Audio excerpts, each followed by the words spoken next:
ஒரு டைரக்டர் யாரும் கேட்காதீங்க, இப்பவும் இருக்கிறார். அவர்கிட்ட நான் தரையில படுத்து தவழ்ந்து போகாத குறையா போய் நான் சான்ஸ் கேட்கிறேன். அப்படியே பார்த்துட்டே இருந்தவர் சான்ஸ் அப்படின்னாரு. ஆமாண்ணா.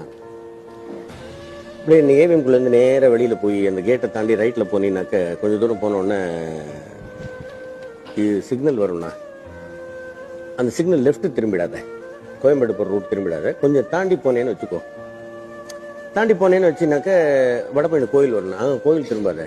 அதையும் தாண்டி போனீங்கன்னாக்க அது பக்கத்தில் ஒரு ஸ்டோர் பேரை சொல்லி அந்த ஸ்டோர் இருக்கு. நான் என்ன நினைக்கிறேன், அந்த ஸ்டோர் மாடியில் ஏதாவது ஆஃபீஸ் இருக்கு போட்டிருக்கு, அங்கே போய் பார்க்க சொல்றது போட்டிருக்கு நான் நினைச்சிட்டு இருக்கேன். அந்த ஸ்டோர்ல போய் ஒரு 1/2 கிலோ சான்ஸ் வேணும்னு கேளு, கொடுப்பாங்க, வாங்கிட்டு போனார். எவ்வளவு பெரிய இன்சல்ட். அத அவரை இன்னைக்கும் நான் பார்க்கும் பொழுது இவர் இப்படி சொன்னாரே என்ன இந்த இடத்துல, ஆனா அவர் அதை மறந்துட்டார்.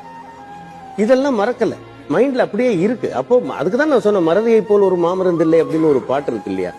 அந்த மாதிரி இது சில விஷயங்கள் மறக்காம இருக்கிறதும் வியாதி தான், சில விஷயங்கள் மறக்கிறதும் வியாதி தான்.